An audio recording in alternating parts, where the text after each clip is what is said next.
What's up? Happy Wednesday. Thanks for joining us for afternoon devotion number 65. Can't believe we've done this many, but I'm really thankful for you all being here today. As always, we want to start with what are you thankful for today?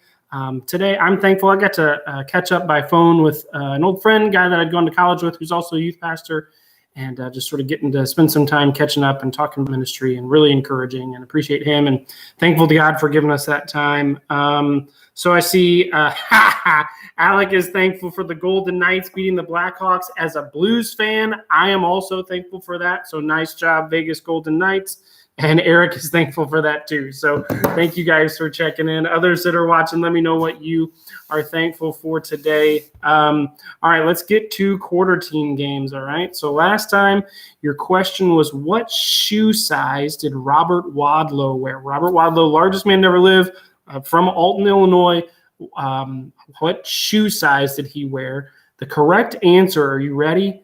37. 37. I think technically there's like 37 double A. I'm not sure what the double A means, but whatever. 37. Closest answer was Emmy at 29. So quarter for Emmy on that. Nice job. I got 2 for you today. All right. Generous mood. Let's do it. So on this date, you guys are going to figure out really quick why I picked this question today. On this date in 1909, the very first race was held at the Indianapolis Motor Speedway. So you guys know I'm a big Indy 500 fan. The very first race ever at that track was on this date in 1909. So it's 2.5 miles around there. The race was only 2 laps. It was 5 miles, okay? So I've got 2 questions for you. Number 1, and both of the answers are going to be in miles per hour, okay? So question number 1, what was the average speed of the winner of that race? Okay, so how fast in miles per hour did the winner of that very first race go? Remember, it was in 1909, okay? So that's question 1. Question 2, what's the fastest lap ever at the Indianapolis Motor Speedway? So again, that's going to be more modern, obviously, again, in miles per hour, okay? So what was the winner's speed in 1909 in miles per hour? And what's the fastest lap ever in miles per hour? So let me know what you guys think on those, and we'll have some fun with that. So, all right, let's get to our devotion for today. We're moving into the New Testament with our women of the Bible, and we are up to Elizabeth. Now, Miss Shar said that Elizabeth was her favorite woman in the Bible, said that she really looked up to her commitment to the Lord, her faithfulness, and just her great character. And so, look, I totally agree with all those, and we can definitely see those as we look at that story and consider this godly woman today. So hopefully you know the story of Elizabeth.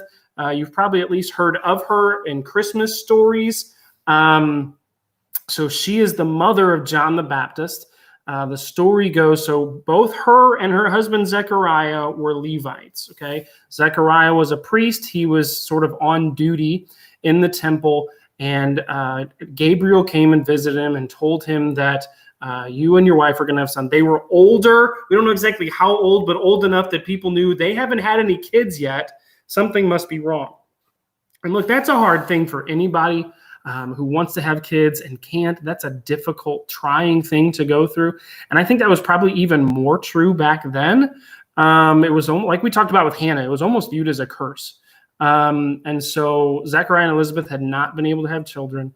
They're older, advanced in age, and Zechariah gets this visit from Gabriel saying, you're going to have a son. Zechariah questions this and ends up mute because of that.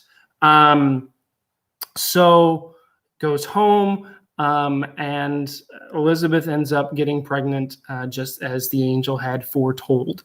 So fast forward a few months, Mary has just gotten the news that she's expecting, visited from Gabriel as well. She goes to visit her relative, Elizabeth. Now, we don't know exactly how they're related. Is this a cousin, a second cousin, an aunt?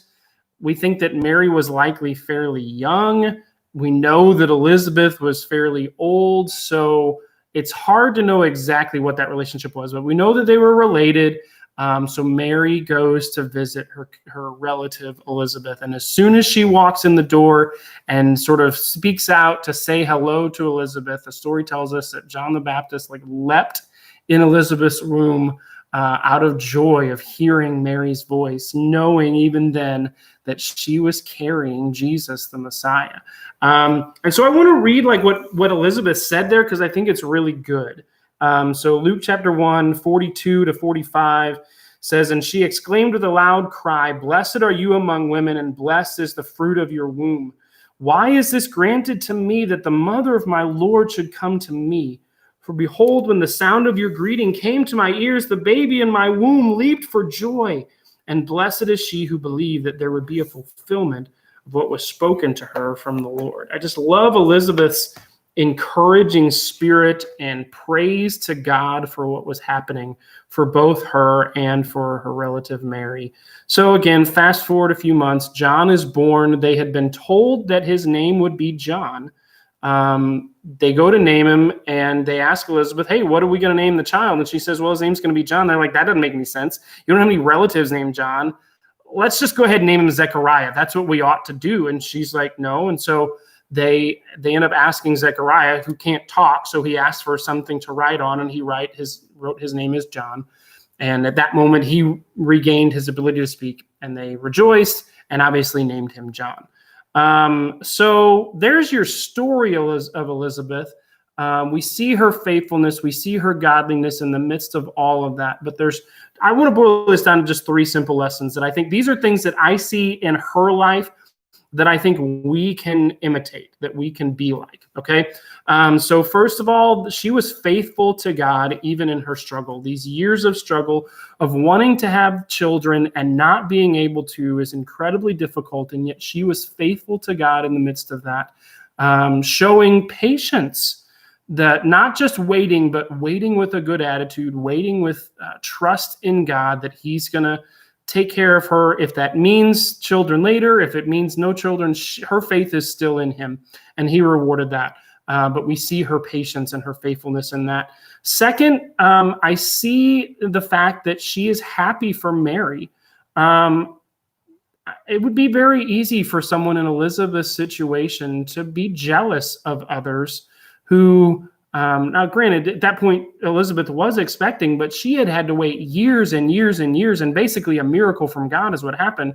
And here Mary, who's very young, gets pregnant. It would be easy, I think, for Elizabeth to be jealous in that situation, but we don't get any sense of that. She is rejoicing for Mary. And I think, look, there are times in our lives where we can be tempted to be jealous, where things aren't going the way we want, but something good happens to someone else. We don't want to be that person. We want to choose joy rather than jealousy.